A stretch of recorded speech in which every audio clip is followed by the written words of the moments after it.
the Center de Sciences Humanes and the India International Center, will provide a platform for Indian scholars, professionals and academicians working with empirical data to describe, analyze and understand the law and legal institutions. For the first lecture, we are delighted to have Dr. Bina Aggarwal speak about her paper, Do Courts Grant Women Inheritance Claims, co-authored with my colleague Shruti Nayak. A brief introduction to Dr. Bina Aggarwal. She's a professor of development economics and environment at the Global Development Institute, University of Manchester, the United Kingdom. She is also affiliated to and ex-director of the Institute of Economic Growth, Delhi. She has held distinguished positions at several universities including Harvard, Cambridge, Princeton and the New York University School of Law, where she taught inheritance law. She has written extensively on gender inequality in agriculture, environment and law. A multiple award-winning book, A Field of One's Own, pioneered the issue of women's land rights and had global impact on research and policy. Her subsequent books include Gender and Green Governance by the Oxford University Press and Gender Challenges, which are 3 volumes of her selected papers, also published by the Oxford University Press. In 2005, she led a civil society campaign that made India's Hindu inheritance law gender equal. Many awards include a Padma Shri in 2008, several book prizes, the 2010 Leontief Prize in the US for challenging the frontiers of economic thought, the 2017 International Balzan Prize, Switzerland and Italy, Louis Malasse's International Scientist Prize for Agricultural Economics, and most recently the 2023 Kenneth Boulding Award in Ecological Economics and the 2024 Global Inequality Research Award, France. I now hand it over to Dr. Bina to please speak to us. Very briefly, I would request you all to please put your phones on silent.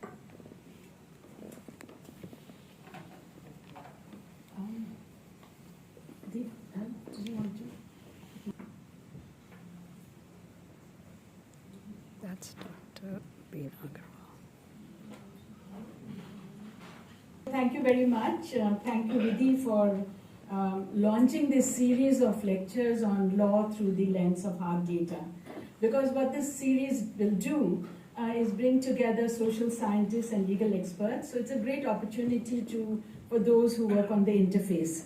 So for instance, economists look at hard data but rarely analyze legal data, while legal experts are much more focused on implementing law rather than analyzing legal data. So I work across both disciplines and many thanks to Alok Prasanna for inviting me for the inaugural lecture and for that introduction. And thanks also to IIC and CSH as co-sponsors. Now there was a fourth co-sponsor in this, which you may have missed. There's a logo, which is Feminist Economic Saturday Discussion Group. It's a group that I started about 12 years ago, and it's an informal group for people to discuss their ideas on gender and the economy.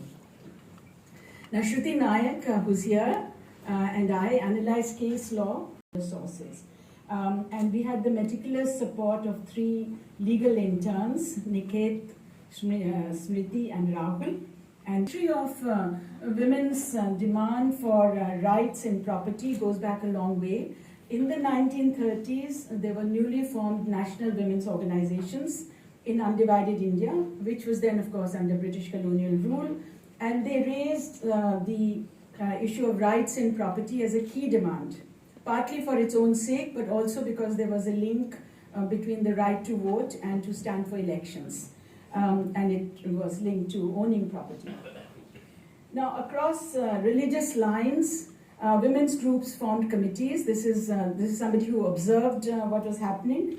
And I'm quoting this. Across religious lines, women's groups formed committees. They studied the law, they spoke to lawyers, they published pamphlets about women's position, and they encouraged legislation to enhance women's status. And this issue about across religious lines is quite important. Now, one of the, I'll be succinct on this because there's a long history, a lot of people have written on it. One of the results of this was the drafting of the Hindu Code Bill in 1942, which, among other things, sought to enhance the daughter's rights of inheritance.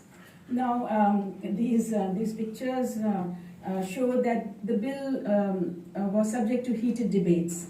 when it was first introduced, firstly in the Constituent Assembly of Independent India, and there were debates in 1948, and they continued in terms of parliamentary debates. The shares, particularly to daughters, would spell nothing but disaster. And others, such as Ambedkar and Nehru, supported it. So in these slides, as you can see, there's those who supported it, and there's a whole body of work of dissent against it. And of course, at that point, the newspapers and the cartoonists had a field day, and this one was published. There are lots of them published in the National Herald at that point in time. Now, in the end, following delays and compromises, the Hindu Succession Act of 1956 was passed. Now, although it was still gender unequal, it shifted women's property rights from a position of gross inequality to a fair degree of equality for over 80% of Indian women. So what was the shift? Overall, we need to keep in mind that inheritance systems in India are very complex because they vary by religion, which we know, they vary by region, and they also vary by type of property.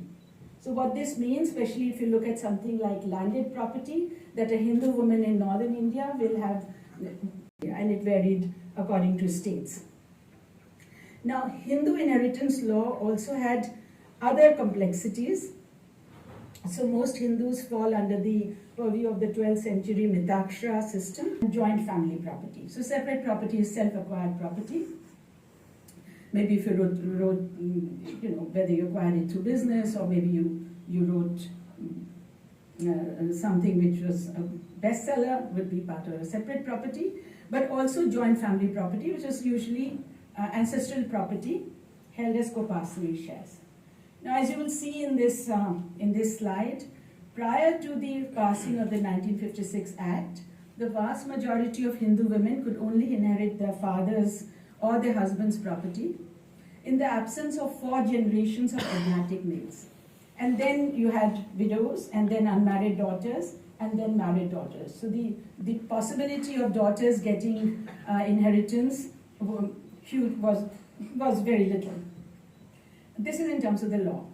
Now, what the 1956 Act did was it gave daughters and widows equal share with sons or brothers in a man's separate property, interstate, that is if you didn't write a will. But 2 kinds of inequalities remained.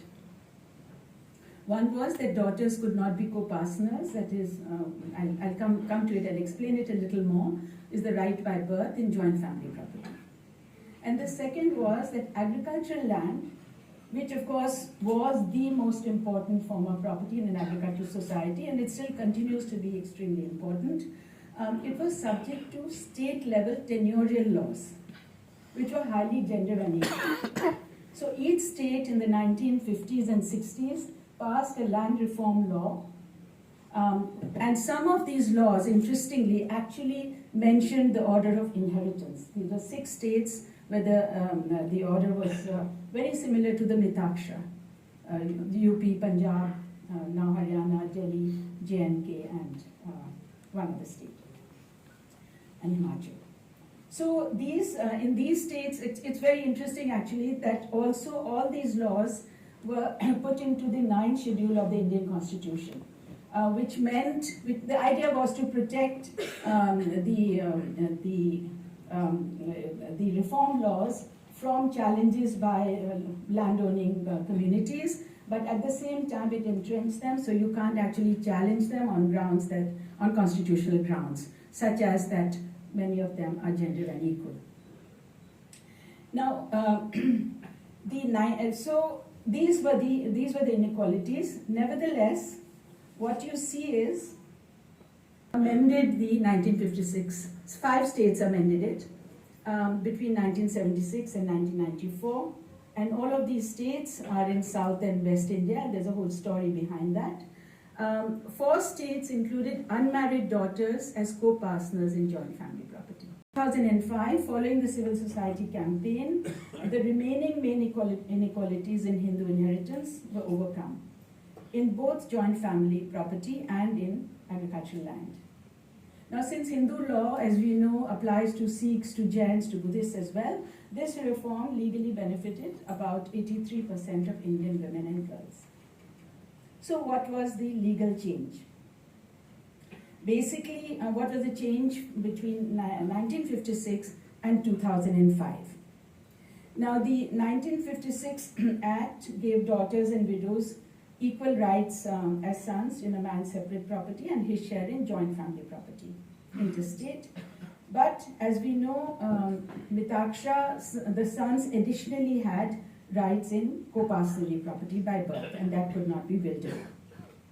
Now, what the 2005 Act did was that it gave daughters the same rights by birth as sons in joint family property. And it removed the discriminatory clause on agricultural land so that this applied also to agricultural land. And so therefore, the most significant change was creating equal rights for daughters as sons, married and unmarried, in joint property, including land. Now, this is supposed to actually come one at a time, but let me explain this. So suppose you have, this is a simple diagram, and suppose you have a granddad who has 30 co-partnership shares. Let's say he has 90 hectares of land and two. You have the same family, but daughter also becomes a co-partner. So what happens is the son one, his 30 hectares is then divided into 10 hectares each, right? And then, so at the end of it, the widow gets 3.33, the daughter gets 3.33, and the son gets 3.33 in the man's share of the co-partner. So what you see here is the daughter has a right by birth, so there's the son, and both of them get 13.33. The widow gets less. Now, this is something I just want to emphasize, because in a lot of social movements, we forget that if we raise the rights of one category of women, you might actually reduce the rights of another category of women. In this case, it made daughters and sons equal, but it reduced the paternity of the widow. Now, to be embodied not just in the laws, but also in the institutions and practices of everyday life. So where are we in practice after a century of effort? Have we bridged the gap between de jure and de facto rights? Has practice kept pace with legal reform? Now, an answer to this is especially critical because it is actual ownership which will bring women the expected welfare, efficiency, and other benefits of owning land. And there's actually a vast body of empirical work globally on this. So in 1994, when I wrote A Field of Unsown, I talked about the benefits of women owning land in their own name and not just being part of a landed family in terms of welfare, efficiency, empowerment, and equity. And since then, and I produced the evidence that was available, and since then there's a huge amount of global evidence in many countries which show that the welfare implications of women owning land are very substantial. So if the mother owns assets, it makes a much greater difference to the child's health and education and survival than if only the father owns assets. There's also subsequent work that I and a colleague did, which looked at whether property ownership, immovable property, made a difference to something like domestic violence, which the women's movement has been globally very concerned with, and of course in India. And what we found was very interesting, that after controlling for everything else, including whether the woman was employed, educated, the man was employed, educated, etc., we found that if she owned a house or land, this is in Kerala, 500 randomly selected households, the woman-friendly state, we found that when she owned neither land nor house, the incidence of domestic violence was 49%, and when she owned both, it was 7%. And in between, she owned land only to 17, and if only a house, then it was 10. So and then it makes a particular difference to the risk of poverty and destitution, separate from the fact of whether or not the spouse or father owns assets. And then there are a whole range of efficiency effects. What do I mean by that? Basically that if women had the same access to land and other inputs, then it makes a huge difference to agricultural productivity. It is something that policymakers are very interested in. And the FAO did a whole report on this globally and found that if women farmers in developing countries had the same access as men to inputs, including land, the yields would be 20 to 30% higher, and agricultural growth would be 2.4 to 3% greater. Data to answer this question is extremely difficult because the agricultural census in India does not collect gender data on land ownership. It does on operated holdings, nor does the digitized land records. But more recently, there's new data which has come up and which I analyzed with a couple of other colleagues. And this is from National Family Health Survey. National Family Health Survey has some issues, but this is what we extracted from the household questionnaire. And what's interesting in this is the percent of households with female landowners. And I've sort of color-coded this. So as you can see, even in the best of states, if you take all of India, only 11.6% of households have female landowners. And you can see that the northern states do particularly badly, and eastern as well. And the states which do well, relatively, are South India. So we analyzed a range of things. And I won't spend a lot of time on this because these are all in papers. Percent of all landowners are female across 9 states, which is similar to the NF. Of course, we can ask why is it, I'll come to the regional differences in a while.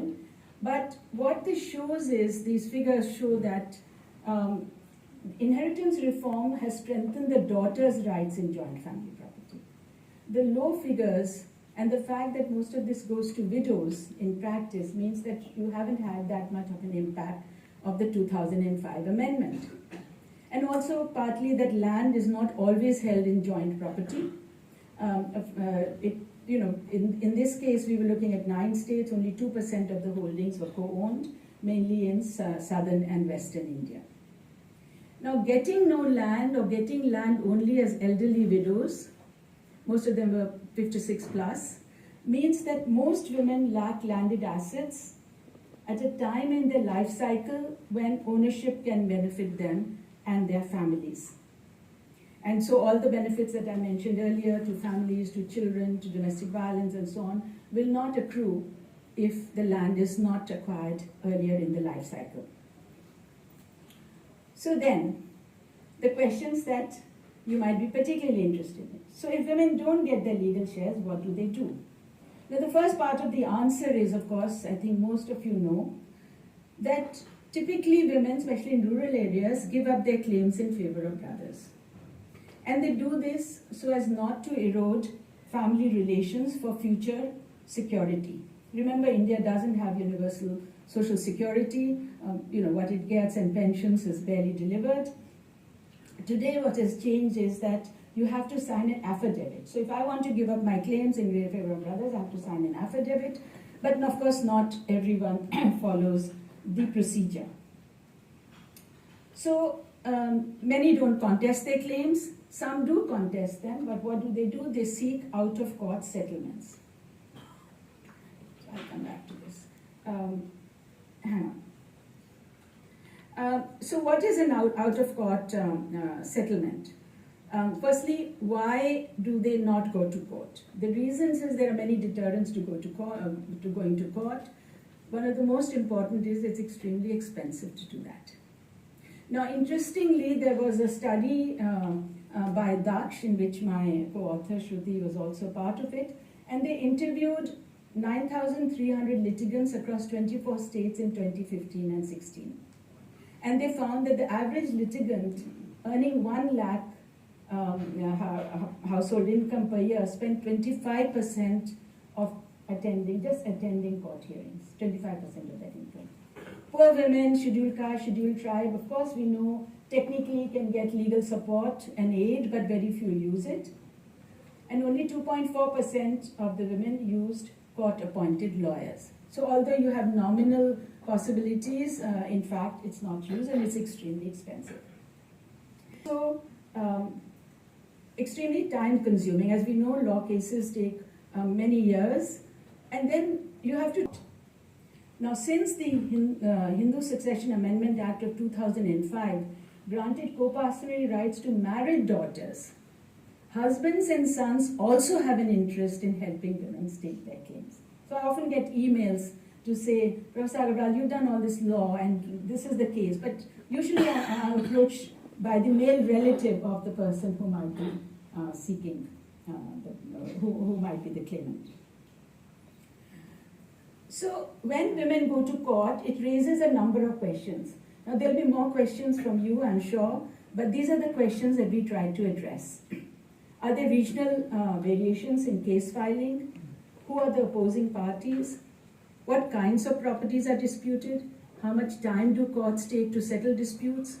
The most important starred question, what are the outcomes? And then we went further, is the language of judgments gender biased? And then a question which we should answer together, are there ways forward for supporting women? Now these questions are relevant both for women as plaintiffs and as defendants. So women who file cases, and they also are defendants in cases filed against them. And to our knowledge, this is the first study of its kind which addresses these questions in India, and we haven't actually come across any other study elsewhere. So what did we do? What we did was we analyzed High Court judgments over 15 years, starting from the 1st of October 2005, which was post the 2005 HSAA, to 31st December 2020, relating to Section 6 of the HSA 1956. Online courses, e-courts database, Indian Kanun, Manupatra. Those of you who come from legal backgrounds may be familiar with these sources. Now, what we had to do was that we started with the Supreme Court cases online, and then we filtered them for Section 6 of the Act, and I'll tell you what Section 6 is about. It really relates to co-parental rights. And then we had to sort those cases to find which of these cases are with women co-partners. And then we went to e-courts, and those which were overlapping were dropped and new cases added on, and so on, sequentially down the line.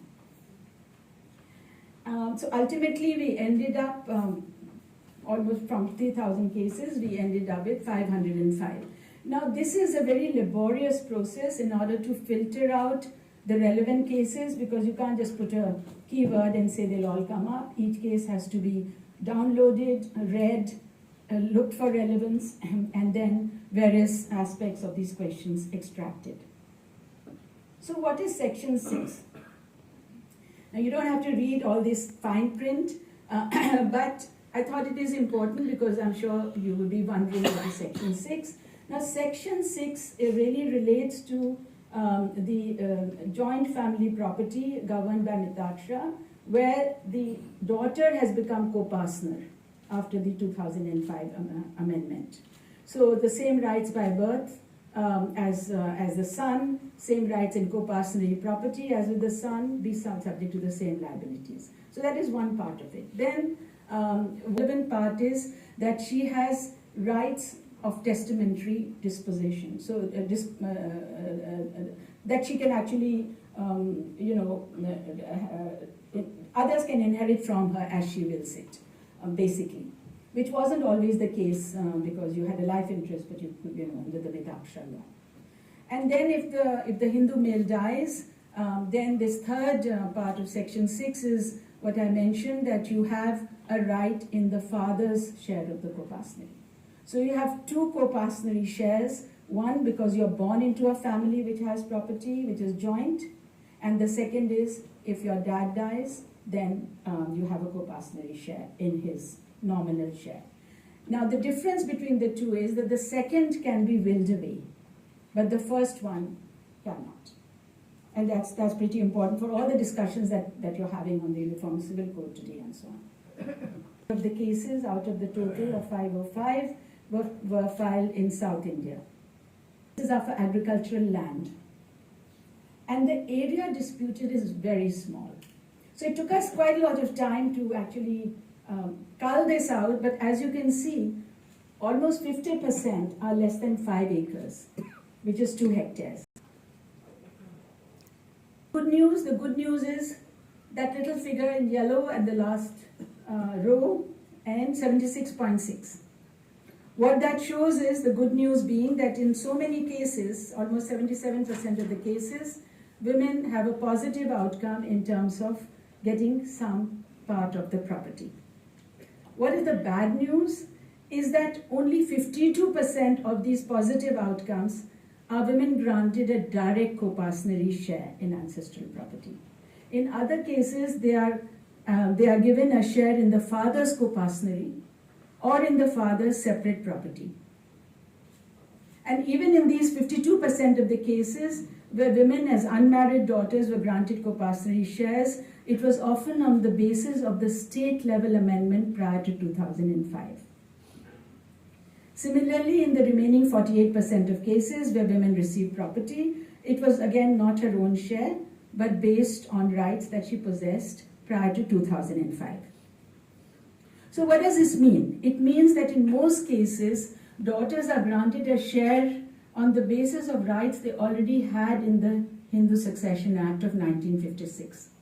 Since they were the first order interstate heirs in the father's co-partnery and in his separate property, even under the unamended HSA of 2005, unamended 1956 Act. So that women have to file lawsuits to get their share, even some 68 years after this law was enacted, that is the 1956 Hindu Succession Act, indicates that the daughters' claims continue to have very low social legitimacy. Resistance to daughters inheriting and these regional differences. Now, social norms are of particular importance. Now, we keep talking these days, it's a buzzword among economists as well, that social norms matter. But what kinds of social norms? And 2 types of social norms, or 3 types mattered, and those are the maps. The maps for South Asia, but you could look at India. The green is, the darker the green, the better it is. Lighter green is less, and white is not so good. And what you see is, firstly, these are mapped on the basis of dozens and dozens of ethnographies that I read and culled the data from. Village endogamy means that you're allowed to marry within the same village. So in southern India, the practice of parda, which isn't that decreasingly less common, but the other is the gender segregation of public space. So what that means is that suppose you're a woman farmer and you actually want friendly spaces. This is not just an Indian thing, but of course historically elsewhere it's disappeared. And also, if you're married in the same village, you're more able. We found that was given was actually what we think is a misinterpretation of the law, which is that the father had died before 2005 came into effect. There were other reasons. In some cases, it was technical reason. Land had been partitioned before it was claimed, or there's separate property. Father has passed away, and therefore she doesn't have a direct right in co-partnery, is seriously problematic. Now, what is very interesting is the Supreme Court. I'm sorry? Okay. Supreme Court has 4 different rulings in 8 years. Between 2016 and 2020, the Supreme Court changed its position 4 times. Even in its latest position, if it stands firm, it's not a consolation to the many women who may have been denied their claim. So you see this first one. This is a 2016 case where the ruling was the daughter cannot claim direct co-partnery share as the father had died before 9/9/2005, which was when the 2005 Act was ratified. Then in February 2018, there's another case which says, no. The daughter's right to co-partnery was a birthright. Thus, it has no relationship whether the father is alive or not. The moment she is born, she has a birthright. Then there's another case in 2018 which returned to the view that the father had to be alive for the daughter to claim direct co-partnery shares. And this draws on pre-2005 state level acts as well. And then in 2020, you have a two benches. 3 benches count for more weight. Co-partnery right is the right by birth, they say, unrelated to the father being alive on that particular date.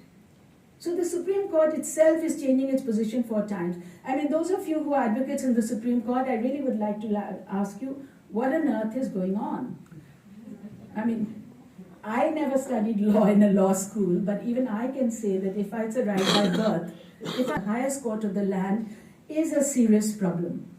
And we need to really see, because then it becomes law, and then people keep citing that. And then we come to this point, which is the bias in language of courts. Now, language matters both in itself and because if there are patriarchal biases, it could impinge on case outcomes. Now, there's a Supreme Court handbook which has been created a few years ago, not 2023, not so long ago, about gender stereotyping. And it's basically to tell you can't use these words, you can use these words, etc., etc. But we don't know how many of the councils and judges have actually read it or absorbed it or discussed it or said, well, this is not for us. So we divide progressive language and regressive bias regarding women and their rights. And then the regressive bias, we divided into 2 categories, regressive views and regressive language. So regressive views are things like, well, the married daughter doesn't have a claim because she, after marriage, she's no longer a member of the joint family. Or that we've already spent so much on her marriage, so why should she get a property share? Regressive language is derogatory adjectives actually used to describe the woman herself. And we found that most of the regressive views in language was 22%, which is still high, but most particularly was used by the councils rather than the judges. So here's a little bit of some illustration of the language bias. I put these down because one is from South India, one is from West India, one is right here in Delhi. So Karnataka High Court, 2014, not that long ago.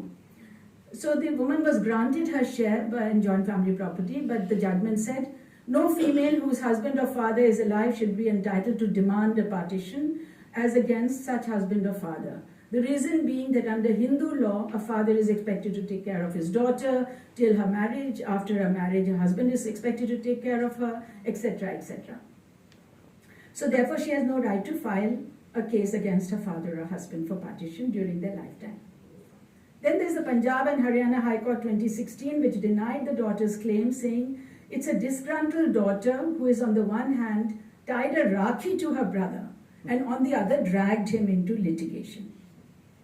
But the most is really surprising. Delhi High Court, a female judge, 2018, who then drew on previous judgments to justify her decision, which was denying the woman's claim, saying, take a case of a Hindu male or female owning a 2-room tenement left behind by a Hindu interstate. It may not be feasible to be partitioned, fair enough.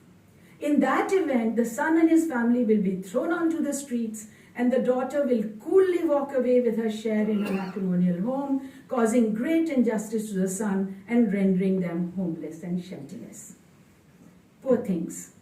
So then there's another one which is equally surprising. The sister demands her pound of flesh at an unacceptable price, forcing the brother to sell the dwelling flat or its leasehold right or interest to see that the brother and his family are thrown out into the streets to satisfy her ego. So this is an answer that I think requires wider discussion. First of all, of course, increase legal awareness of the granular aspects of women's legal rights. Among women, among families, among village councils, and local land revenue officials, the ones who record, when somebody dies, they record the claim, and among lawyers. And I've taken the liberty of actually putting that down, that they also need greater legal awareness. Then you ensure that the tehsildar correctly records woman's share on the death of the property owner. And often they don't. And digitization sometimes actually makes the, if it's not written down, then it becomes permanent. Supporting women against family pressure to sign away their shares.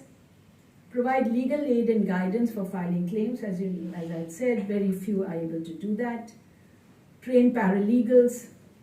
Then there's a thing on mediation via Nari Adalats. Now these are informal all-women courts which have some, at the moment they're handling rather few property cases. We have some figures, but this is something which the government has been emphasizing the last 2 years, where women could go. And then implement government schemes for land distribution to disadvantage women. And there's the gender sensitive. Untapped source is panchayat sarpanches, men and women. Because at the moment they deal with this beyond the family. And I believe there are, of course, there's a state which directly transfers pattas to poor women, but the state has rather limited surplus land. And then there's the market. Now, often people feel that women are disadvantaged in working greatly in terms of equalizing law, but in practice it has not been implemented, and much more needs to be done. And we also need to monitor the impact of inheritance law reform. Back to the topic, which is law through the lens of hard data. We do need to collect data on the specifics of legal reforms, and that is the series that Vidhi has launched. I want to end with an irony that this is Diwali week, so the assumption is that Lakshmi will bring you wealth. But from what we are seeing, there are very few Lakshmis who actually have the wealth to allow households to prosper. Thank you.